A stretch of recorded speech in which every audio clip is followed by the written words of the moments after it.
esta ocasión, este Día del Señor, hermanos, nos regocijamos nuevamente de adorar a nuestro buen Señor. Y ahora vamos a tener una palabra de oración, poniendo nuestras vidas en las manos de nuestro Señor, que nos bendigan la alabanza y oración que el pueblo suyo le tributa. Oremos, hermanos. Padre Santo, te damos gracias en esta ocasión, Señor, porque tú nos permites en tu gracia adorarte, Señor, alabarte. Gracias, Padre Santo, porque aprendemos en tu santa palabra que digno eres de recibir toda la gloria, todo el honor, todo el reconocimiento, Señor, de nuestras vidas. Por lo que eres, Señor, te alabamos y bendecimos. El Dios de grandes misericordias, como tu palabra dice, lento para la ira y grande misericordia para con tu pueblo, por los que te aman, Señor, y guardan tus mandamientos. Te alabamos en esta ocasión, Señor, porque nuestro corazón anhela, Señor, siempre, desde ahora y para siempre, alabarte, servirte, Señor, glorificar tu bendito santo nombre. Gracias te damos nuestra alma, Señor, porque reconocemos que todo es tuyo, Señor, la salvación tan magnífica que nos has comprado en Cristo Jesús, Señor nuestro.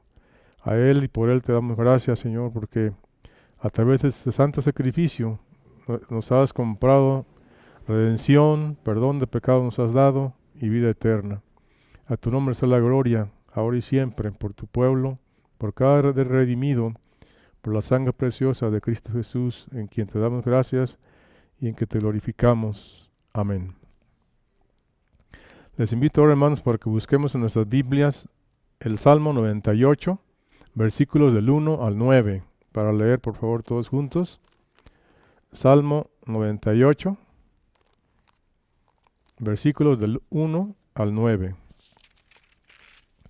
Y ahí en sus hogares les invito para que nos unamos todos en esta lectura bíblica.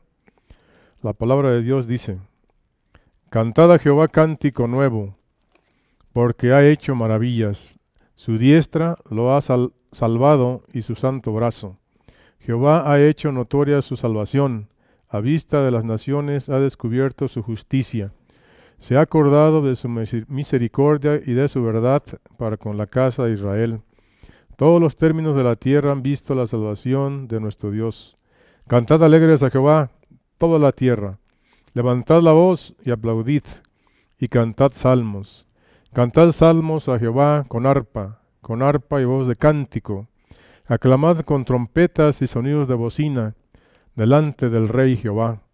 Brame el mar y su plenitud, el mundo y los que en él habitan. Los ríos batan las manos, los montes todos hagan regocijo delante de Jehová, porque vino a juzgar la tierra. Juzgará al mundo con justicia y a los pueblos con rectitud. Es tiempo, hermanos, de adorar a nuestro Dios a través del canto de dos himnos para alabar y glorificar a nuestro Dios.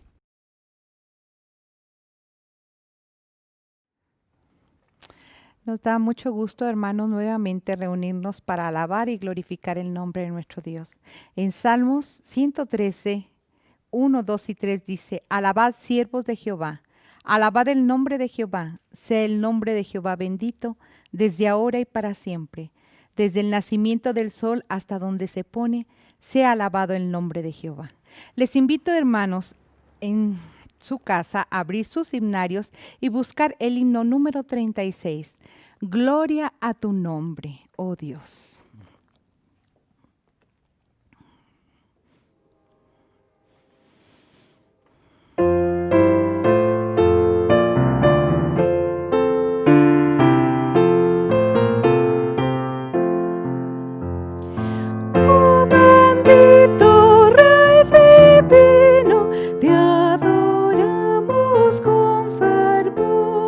Poderoso, admirable,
Sigamos alabando a nuestro Dios con el himno 313. Los que esperan en Jehová. Dice en Isaías 40:31, los que esperan a Jehová tendrán nuevas fuerzas. Alabemos al Señor con este hermoso canto.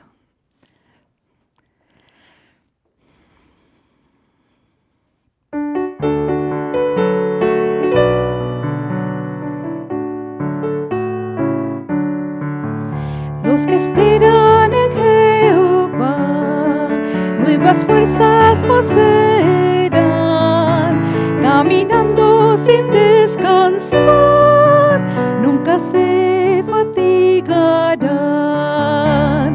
Cual las águilas alzarán, con el poder de Cristo el Rey, fuertes alas para volar, los que esperan en Jehová. Cual las águilas alzarán, con el poder de Cristo el Rey, fuertes alas para volar, los que esperan en Jehová. En los brazos de mi Jesús hay lugar de consuelo y luz. Él nos brinda su gozo y paz en el sitio de solas. Cual las águilas alzarán, con el poder de Cristo el Rey, fuertes alas para volar, los que esperan en Jehová. Cual las águilas alzarán, con el poder de Cristo el Rey, fuertes alas para volar, los que esperan en Jehová.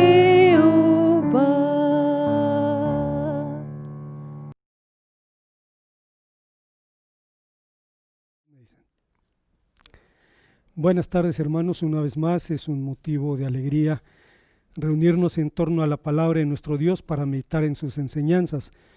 Voy a invitarles a abrir nuestras Biblias en el primer libro de Samuel, capítulo 4, para leer los versículos 19 al versículo 22.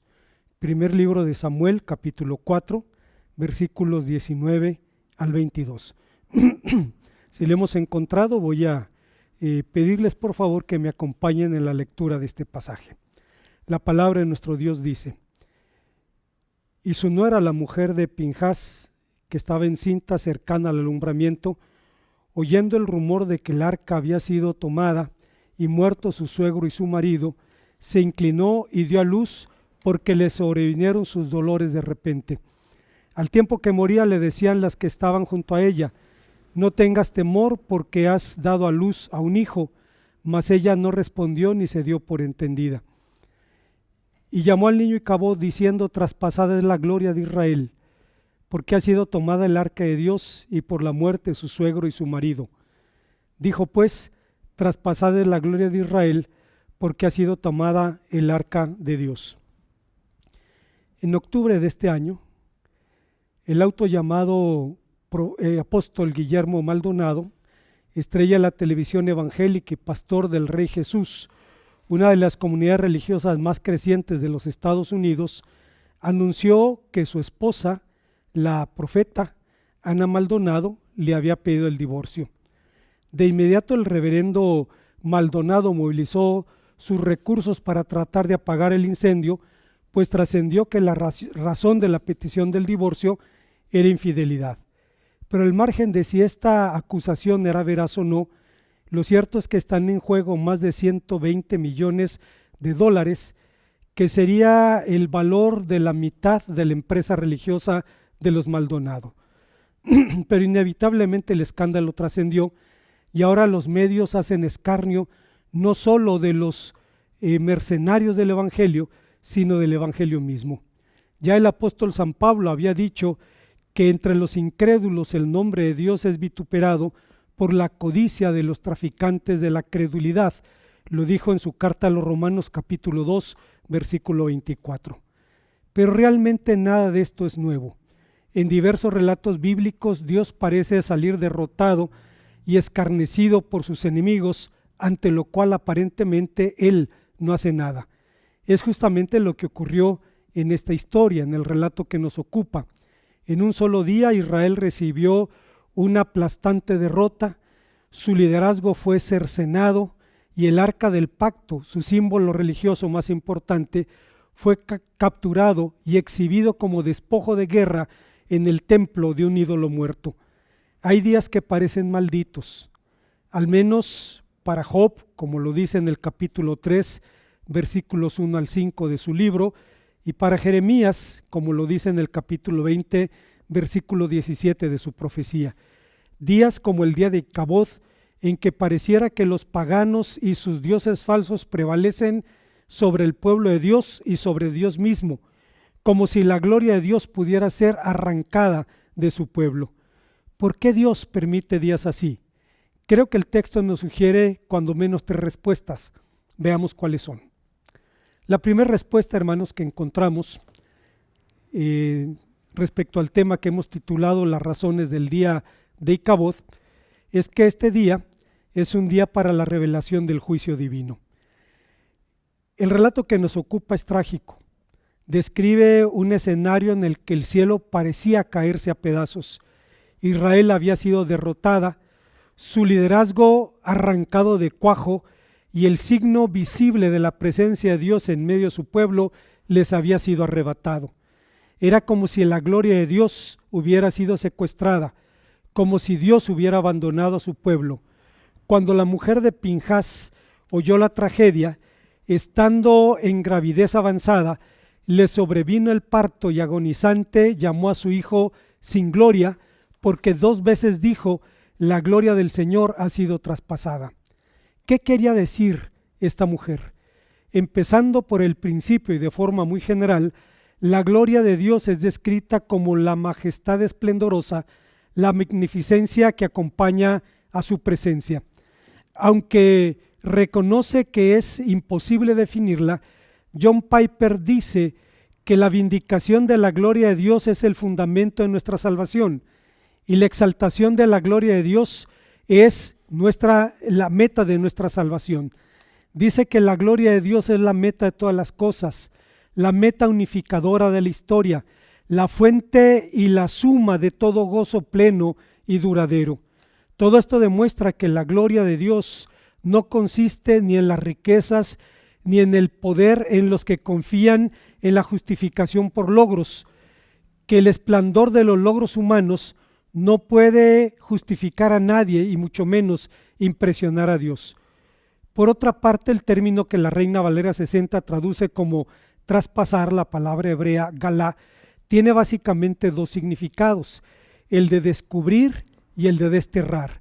En el primer sentido alude, por ejemplo, a los órganos sensoriales como los ojos o los oídos cuando son abiertos al ser revelado algo.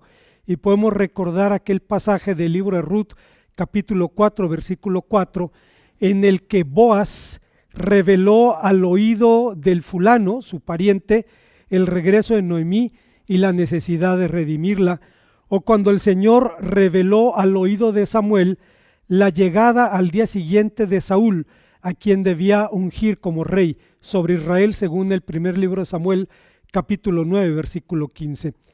En el segundo caso, el verbo significa desterrar, y podemos recordarlo en la carta de Jeremías a los cautivos de Babilonia, a los que dice en el capítulo 29, versículo 4 de su profecía: así ha dicho el Señor de los ejércitos, el Dios de Israel, a todos los de la cautividad que hice transportar a Babilonia. Resulta pues interesante que una tragedia como el traspaso de la gloria de Dios pudiera servir como medio para la revelación divina. ¿Qué reveló Dios a través de esta tragedia? Primeramente reveló su inapelable juicio sobre la casa de Elí, del que ya había dicho en el capítulo 3, versículo 11 del primer libro de Samuel: he aquí, yo haré una cosa en Israel que haga que los que la oigan le retiñan los oídos. Como sabemos, los sacerdotes eran los representantes oficiales de Dios en lo referente al culto.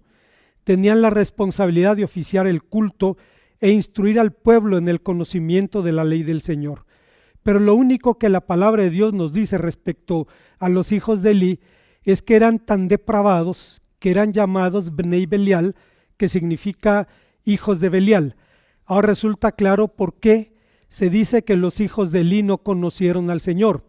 Vestían las vestiduras santas, ostentaban el nombre santo en la diadema de su frente, ministraban en el santuario, comían de las ofrendas santas, pero nunca conocieron al Dios santo. Su conducta lo evidencia, pues el texto dice que depredaban las ofrendas del Señor. Los derechos de los sacerdotes estaban delimitados claramente por la ley de Moisés, pero los hijos de Elí rompían con todas las prácticas relacionadas a los sacrificios, y si alguien se resistía a entregarles lo que reclamaba como su parte, simplemente la tomaban a la fuerza. Imagine usted, es como si los diáconos de una iglesia exigieran a los que van a entrar al templo sus ofrendas antes de entrar, y si esa persona se negara, simplemente le metieran con fuerza las manos al bolsillo. Yo recuerdo al menos el caso de una iglesia en donde cuando usted llega le reciben con una sonrisa y con un sobre para su ofrenda. Le sorprende la audacia de los hijos de Elí. Creo que eran rústicos y muy poco creativos. El reverendo Maldonado ha creado un sistema multinivel en el que, dependiendo del monto de sus ofrendas, usted puede pertenecer a diferentes categorías. Por $20 al mes usted puede ser socio del Rey Jesús. Por $50 al mes puede ser socio de transformación. Por $100 al mes puede ser socio sobrenatural. Por $10,000 al año puede pertenecer a la mesa redonda de apóstoles, y por $50,000 al año puede ser parte de la corte del rey. Esta última categoría le da a usted el derecho a conocer y a saludar personalmente al apóstol, a participar en actividades especiales con él, a recibir una tarjeta de felicitación el día de su cumpleaños, a contar con servicio de consejería y el derecho a participar de una reunión anual privada. Últimamente, entre comillas, el ministerio se ha democratizado para sumar donadores, digamos, menos generosos, pero el enfoque sigue siendo exactamente el mismo. Moses is Moses, but business is business. No podemos negar la creatividad empresarial de este ministerio. El problema es que no corresponde a un modelo bíblico ni en su material, es decir, se basa en enseñanzas bíblicas distorsionadas. Y solo por citar un ejemplo, el reverendo Maldonado dice que el pecado original fue no pagar los diezmos. No es bíblico en su método, estrategias de mercadotecnia, ni es bíblico tampoco en su meta, que es la entronización de Mamón, el viejo y nuevo Baal de los incautos y o codiciosos. Una segunda denuncia contra los hijos de Elí es que fornicaban en el santuario mismo. En respuesta, el Señor envió a un profeta anónimo a denunciar la maldad de Elí, haciéndole responsable del sacrilegio que cometían sus hijos. ¿Por qué habéis hollado, dice Dios, mis sacrificios y mis ofrendas? Pero no fue el único mensajero del juicio divino. Dios levantó también a Samuel, a quien reveló el fin de la casa de Elí. Aquel día cumpliré yo con Elí todas las cosas que he dicho sobre su casa, y le mostraré que juzgaré su casa para siempre, que por la iniquidad que él sabe, porque sus hijos han blasfemado a Dios y él no les ha estorbado. A la luz de la denuncia divina, el juicio sobre la casa de Elí era inevitable, pero si la cabeza es golpeada, el cuerpo también sufre. El juicio divino no se limitó al liderazgo, sino que trascendió a todo Israel. ¿Por qué permitió Dios que su gloria fuera traspasada, como dijo la nuera de Elí, porque para él más importantes que los rituales es la obediencia, más que los sacrificios es la sumisión, más importante que el arca y el santuario mismo era el pueblo a través del cual habrían de ser benditas todas las familias de la tierra. Por tal motivo, siglos después, Dios dijo a la nación por medio de Ezequiel: en mano de extraños la entregué para ser saqueada, para ser presa de los impíos de la tierra, y la profanarán. Y apartaré de ellos mi rostro, y será violado mi lugar secreto, pues entrarán en él invasores y la profanarán. He aquí yo profano mi santuario, la gloria de vuestro poderío, el deseo de vuestros ojos, el deleite de vuestra alma. Dios hizo esto porque la fuente de la seguridad del pueblo era el templo y no Dios. El templo se había convertido en su nuevo ídolo, y con cuánta razón, diría Matthew Henry, pero ¿cómo podría salvarles la cáscara sin la fruta? Hay una segunda enseñanza que encontramos en este pasaje, y es que el día de Ikaboth es un día de revelación del poder divino. ¿Puede una catástrofe manifestar el poder de Dios? Por supuesto que sí. Desde los días de Moisés el Señor reveló su poder de esa forma.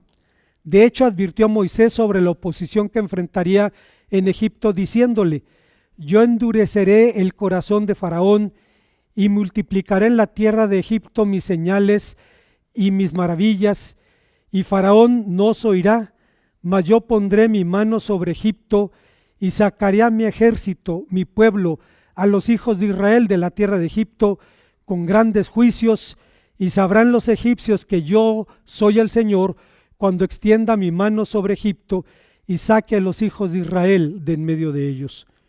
Una vez cumplida la promesa y establecidos en la tierra prometida, los hijos de Israel dirían en su primera confesión de fe, que se encuentra en el libro de Deuteronomio capítulo 26, dirían entre otras cosas: y clamamos al Señor Dios de nuestros padres, y el Señor oyó nuestra voz y vio nuestra aflicción, nuestros trabajos y nuestra opresión, y el Señor nos sacó de Egipto con mano fuerte, con brazo extendido, con gran espanto, con señales y con milagros. El relato del Éxodo tiene algo en común con el relato de Samuel, y es que en ambos casos Dios mostraría su poder tanto a los propios como a los ajenos. Estrictamente hablando, el relato que nos ocupa habla de dos batallas. En la primera, Israel fue derrotado de forma sorpresiva y sufrió 4,000 bajas, cosa que desconcertó a los vencidos, que se preguntaron: ¿por qué nos ha herido hoy el Señor delante de los filisteos? Cierto erudito del pasado dijo al respecto: después del regreso al campamento, los ancianos se reunieron para analizar las razones de la derrota. ¿Por qué nos ha herido hoy el Señor delante de los filisteos? Esta pregunta presupone que los israelitas se sintieron fuertes como para pelear con sus enemigos, y que solo fueron vencidos porque el Señor les había retirado su apoyo. El análisis fue correcto, pero el recurso que tomaron para asegurar la ayuda divina no.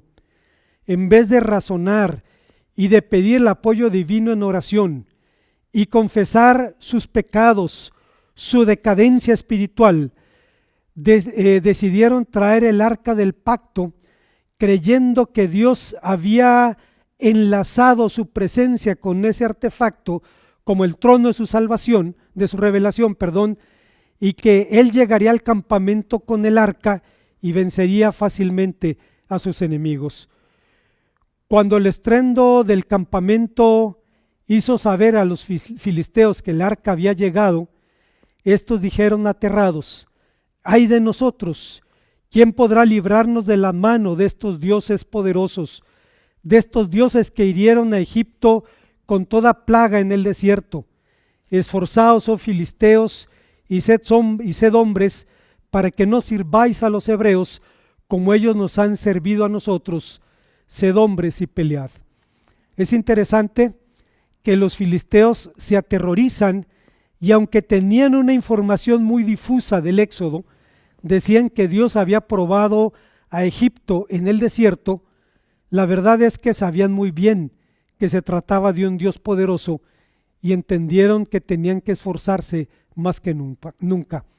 Sorprendentemente, los filisteos derrotaron una vez más a los hebreos, pero ahora les arrebataron su tesoro más preciado, el arca del pacto. La humillación de Israel no pudo ser peor. Con la entrega del trono terrenal de su gloria, el Señor parecía haber abolido su pacto con Israel, porque el arca con sus tablas de los mandamientos, con la vara de Aarón, eran la garantía del pacto de la gracia que Dios había sellado con Israel. Con su victoria, sin embargo, los filisteos no se ganaron la rifa del tigre, se ganaron la rifa del león de Judá y tuvieron que asumir sus consecuencias: plagas, tumores, calamidades y muerte. Como un sabio del pasado dice, mientras Israel lamentaba la pérdida del arca, los filisteos no tenían motivos de alegría por su conquista, sino más bien tenían que aprender que el Dios de Israel, que les había otorgado su mayor santuario para humillación de su pueblo, era el Dios verdadero. La gloria del Señor no solo lanzó al polvo al ídolo principal de los filisteos y lo destruyó, sino que también destruyó al pueblo de los filisteos, de manera que sus príncipes se vieron obligados a mandar el arca de regreso a Israel, junto con una ofrenda para la redención de su culpa por la ira divina caída sobre ellos. Los filisteos lo tuvieron más claro que los israelitas. Reconocieron su culpa y buscaron el perdón de tan poderoso Dios. Técnicamente hablando, las ofrendas que presentaron eran una restitución, un desagravio por su culpa. Con ellas buscaban restituir, reparar lo robado, y Dios aceptó sus ofrendas.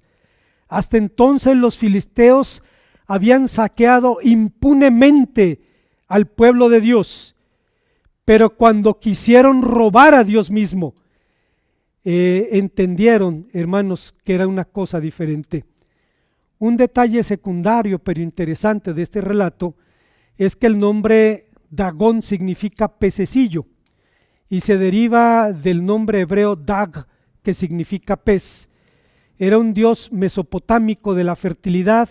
Según la mitología mesopotámica, era el padre de Baal y era representado como un tritón, es decir, como un ser con cola de pez y con torso y con cabeza de hombre.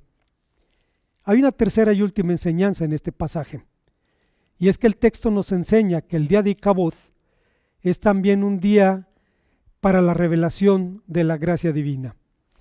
Ahora resulta claro por qué Dios traspasó su gloria. Lo hizo en aras de un bien superior, la conversión de su propio pueblo, el retorno de ese pueblo a su misión profética y sacerdotal, y el desenlace del relato lo demuestra. El arca solo estuvo 7 meses en Filistea, pero su ausencia produjo un cambio sorprendente. Desde el día en que llegó el arca a Kirjat Jearim, pasaron muchos días, 20 años, y toda la casa de Israel lamentaba en pos del Señor. El arca ya estaba entre ellos. El arca regresó, pero su retorno no sació el hambre y la sed que el pueblo tenía de Dios. El texto describe entonces un sentir de honda orfandad, una profunda sensación de la ausencia divina que llevó a la nación a lamentar en pos de Dios. El verbo lamentar es tan gráfico que se traduce en diferentes pasajes como gemir, Jeremías 31:15, entonar cantos fúnebres, Miqueas 2:4, derramar lágrimas. Jeremías 9:18 describe el lamento de Paltiel cuando Mical le fue arrebatada para ser llevada a David, y el hombre la siguió caminando detrás de ella, llorando por todo el camino. No sé si usted recuerda aquel pasaje, 2 Samuel capítulo 3 versículos 14 al 16. Dice el cronista sagrado que cuando Abner, el comandante del ejército de Saúl, quiso pasarse al lado de David, David le condicionó cualquier trato al regreso de su mujer.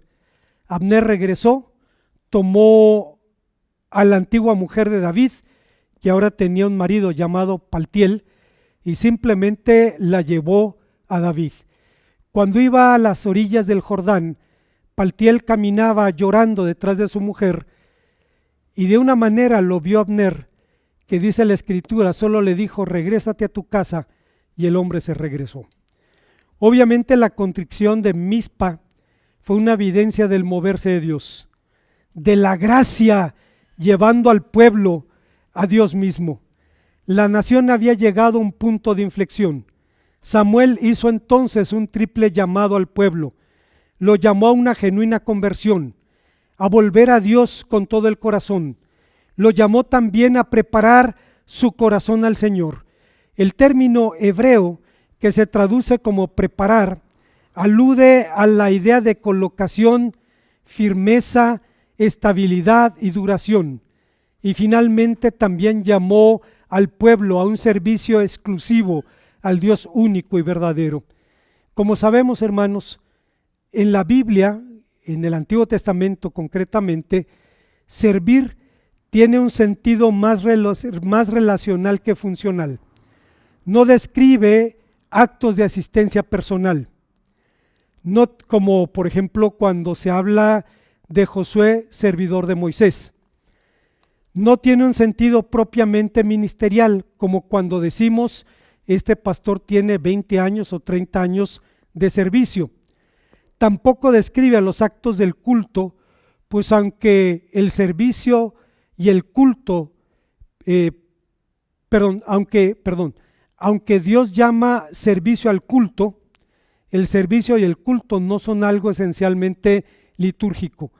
En los Hechos podemos separar el servicio de la liturgia, podemos convertir la liturgia en un cúmulo de rituales vacíos, y esa es la razón de la llamada denuncia profética del culto.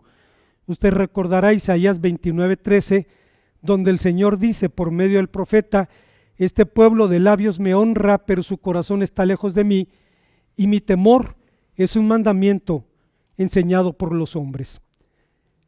Servir significa optar por el Señor, reconocerlo como Dios, declararlo la razón y la meta del culto y de la vida misma. Y esto nos enfrenta a una pregunta fundamental. Si aspiramos a entender y aplicar las enseñanzas de la palabra de Dios, tenemos que responder a esta pregunta. ¿Existe ahora algún Baal que ponga a prueba nuestra fidelidad a Dios? Con su típica agudeza, Juan Stam responde señalando a lo que él llama el evangelio dinerocéntrico. Él dice: se predica otro evangelio no solo por negar la verdad o para enseñar el error, sino también por desenfoque del mensaje. Muchas herejías parten de algún aspecto de la verdad, pero la toman aisladamente y lo exageran y distorsionan. A menudo toman algo periférico y secundario y lo colocan como algo central y excluyente. Y el resultado es un evangelio excéntrico, es decir, desbalanceado, que termina siendo otro evangelio.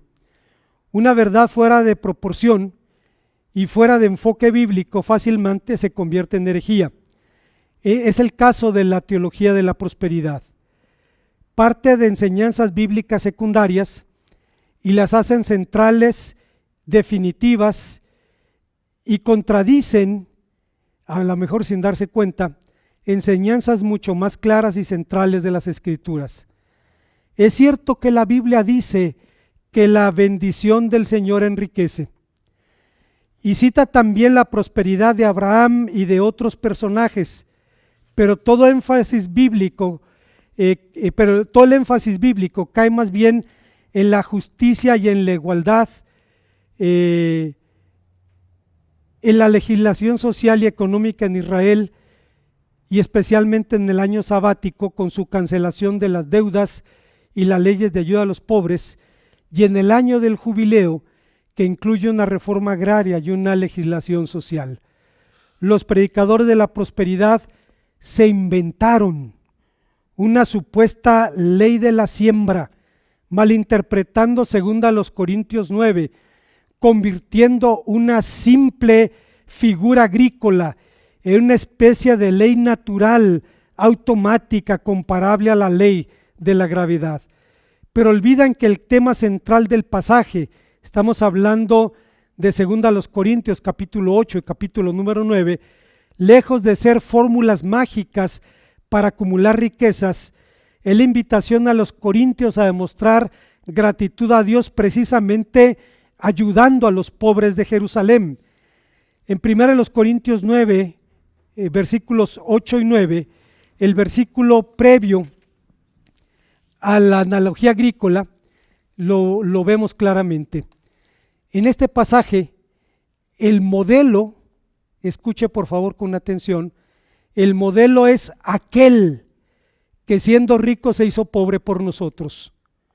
No el testimonio de algún pobre que se hizo rico, o lo que es más común, de un rico que se hizo todavía más rico, sin mencionar a aquellos que sembraron sin escapar de su pobreza. Además, 1 Corintios 8:14 insiste 2 veces en que Dios quiere más igualdad y no el enriquecimiento desproporcionado de unos pocos. Fuera del mundo evangélico, la teología de la prosperidad es escándalo y tropiezo, una vergüenza para la fe. Alberto Cañas, un renombrado autor costarricense, lo caracterizó como la doctrina en la que el rico es rico porque Dios lo premia y el pobre es pobre porque Dios lo castiga. El Evangelio, en cambio, dice Juan Stam, nos llama a entregarnos para que todos tengan lo suficiente, que la brecha entre pobres y ricos sea mínima y que no haya más injusticias. Hace algunos años, hermanos, leí un manual católico para evangelizar a los bautizados, lo que me pareció una broma, un buen chiste, pero me temo que ahora el motivo del chiste somos nosotros. No solo motivo de chistes, sino hasta de conmiseración. ¿Quién es más culpable? ¿El bautizado al que no le enseñan? ¿O aquel al que le enseñan y cambia la verdad por la mentira? Lamento sonar pesimista, lamento no poder ser demasiado triunfalista, pero esta es la verdad. Me temo que hemos llegado a la necesidad de evangelizar a los evangélicos, de volver con todo el corazón a las demandas y a las promesas del Evangelio de Jesucristo. Es la razón por la que Juan Stam habla de evangelios que no son evangelios. ¿Qué nos enseña entonces este relato? La tragedia del día de Icabod nos llama a una sincera conversión, a ese genuino arrepentimiento del que Oswald Chambers decía: tú pruebas que fuiste perdonado cuando por la gracia de Dios te opones radicalmente a lo que eres. La evidencia más segura de que Dios está obrando en tu vida es cuando dices en serio las palabras he pecado.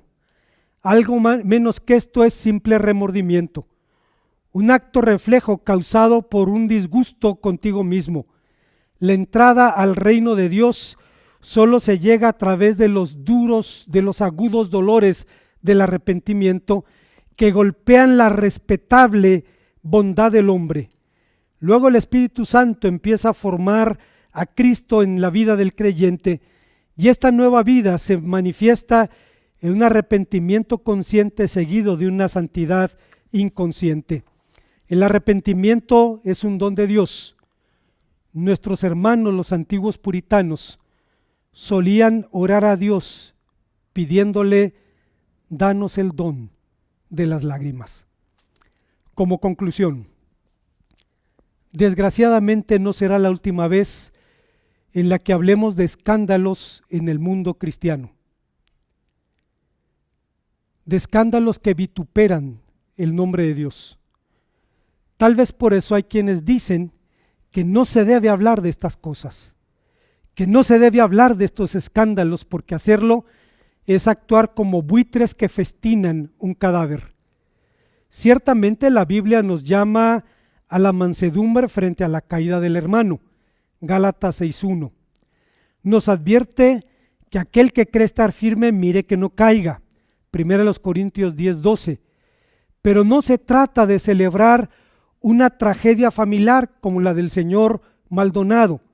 Un divorcio siempre es una tragedia, pero cuando alguien alardea de su autoridad apostólica, diciendo que algunos que han rechazado, entre comillas, su cobertura espiritual, han muerto, cuando alguien se burla de los pastores pobres, vistiendo un saco roto y poniendo una cara y una voz lastimeras: hermanito, tengo una bendición que darte, para luego quitarse ese saco y mostrar o alardear su traje de diseñador y decir con voz de profeta: el que quiera bendecir tiene que ser bendecido. Y obviamente él pensaba bendecido materialmente. Cuando alguien decreta la muerte del virus del COVID-19, pero luego cancela sus eventos masivos por el riesgo de contagio, cuando suplanta el evangelio de Jesucristo por evangelios de piratería, resulta inevitable remitirnos a los criterios bíblicos de legitimación profética. Me refiero al libro de Deuteronomio capítulo 18 versículo 22, usted lo recordará. Debemos ver si lo que el presunto profeta dice se cumplió o no. Pero ni siquiera es necesario esperar mucho para ver si la profecía se cumple o no. Nuestros hechos pueden acreditarnos o desacreditarnos. John MacArthur dice al respecto: los escándalos de los teleevangelistas de los años 80 no han sido olvidados. Ahora el estado de la llamada televisión cristiana es mucho peor que antes. La mayoría de sus estrellas siguen haciendo interminables reclamos de dinero por simple codicia. Muchos músicos cristianos avergüenzan a la iglesia de Dios con sus escandalosos fracasos morales. Y todavía oímos regularmente de pastores que desacreditan sus ministerios y se desacreditan a ellos mismos, fallando en lo más importante del ministerio, y es precisamente el carácter. Hay a quienes los escándalos cristianos les producen un placer casi erótico. Hay quienes, si pudieran, desterrarían de este mundo ya no a la gloria de Dios, sino a Dios mismo. ¿Por qué Dios permite que los impíos se ceben con su pueblo y con su gloria? El profeta Ezequiel dijo que extraños profanarían el santuario, pero Dios dijo que sería Él mismo quien violaría su lugar secreto. Los profanadores solo eran instrumentos en sus manos. Dios permitió que los babilonios y los romanos destruyeran su templo para decapitar la idolatría de su pueblo, incluida la idolatría del templo, y para cautivar a los suyos con la esperanza. Y Dios hace exactamente lo mismo con nosotros cada día que sobreviene el día de Icabod. La palabra de Dios todavía sigue llamándonos: volveos a la fortaleza, oh prisioneros de la esperanza, Hoy también anuncio que os restauraré el doble. Zacarías capítulo 9, versículo 12. Existe una leyenda judía que cuenta de 4 rabinos, entre los cuales se encontraba Rabí Akiva, que subieron al templo después de la destrucción. Cuando llegaron al monte del templo, vieron zorras saliendo del lugar santísimo y empezaron a llorar, pero Rabí Akiva empezó a reír. ¿Por qué estás llorando?, le preguntaron. ¿Por qué estás riendo?, le preguntaron. Y él les preguntó, ¿y ustedes por qué están llorando? Ellos le dijeron, porque vemos el lugar del cual la Torá dice, el extranjero que se acerque morirá. Vemos que se ha convertido en guarida de zorros. ¿No te parece suficiente motivo de llanto? Entonces Akiva respondió, es justamente por eso por lo que estoy riendo. He visto el cumplimiento de la promesa de destrucción, Miqueas 3:12. Ahora espera el cumplimiento de la promesa de restauración, Zacarías capítulo 8, versículo 4. Una vez más, hermanos, cuando vamos a la palabra de Dios y encontramos relatos en los que Dios parece ser derrotado, su pueblo vencido, el liderazgo de Israel decapitado y el arca de Dios tomada como botín de guerra para ser exhibida en la casa de un Dios falso, en la casa de un ídolo muerto. Ese fue el día de Icabod. Dios permite días así, precisamente para lo mismo que hizo en el pasado, para revelar su juicio, para revelar su gracia y para revelar también su poder. Vivimos, hermanos, días difíciles por muchos motivos y entre otros por escándalos ocurridos en el pueblo de Dios. Es curioso que esta pandemia ha sacado a la luz situaciones, actitudes, vicios en creyentes que escandalizan incluso a los no creyentes. ¿Por qué Dios permite esto? Pues para manifestar las cosas que hizo en el pasado y para remitirnos a la prisión de la esperanza única en nuestro Dios. Oremos al Señor. Gracias, Padre, te damos porque nos permites una vez más venir a tu palabra y encontrar en ella verdades, Señor, que tocan nuestro corazón y nos llaman a volver a ti, a volver al refugio como prisioneros de la esperanza, confiando en que Dios ha revelado su redención. Te bendecimos, Señor, por esto, en el nombre de Cristo. Amén. Damos gracias a Dios por el mensaje escuchado, la palabra de Dios a través de su siervo, nuestro hermano Garay.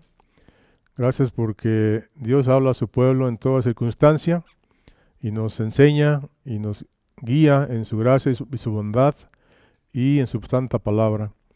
Que el Santo Espíritu siga haciendo su obra en nosotros de santificación y de estar más cerca siempre a nuestro Dios para en obediencia serle más gratos hijos. Y ahora vamos a continuar adorando a nuestro buen Dios con otro himno hermoso. El himno 545 viene otra vez.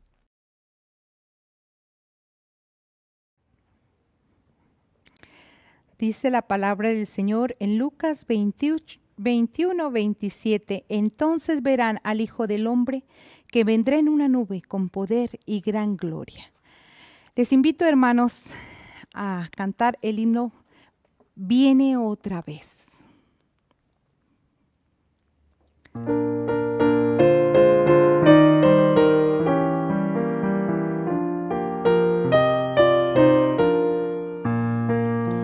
Notas alegres cantar.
día glorioso será para mí, al mundo viene otra vez.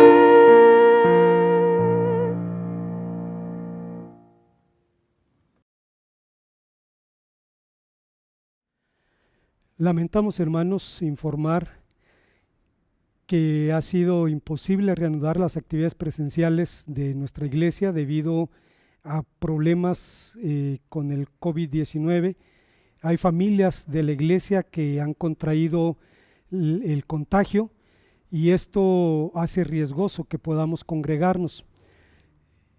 Sabemos de iglesias incluso donde el liderazgo entero se ha contagiado, lo cual nos lleva a posponer las actividades presenciales. Esperamos que el Señor nos indique el mejor momento, pido sus oraciones por eso y que Dios pueda glorificar su nombre en medio de su pueblo.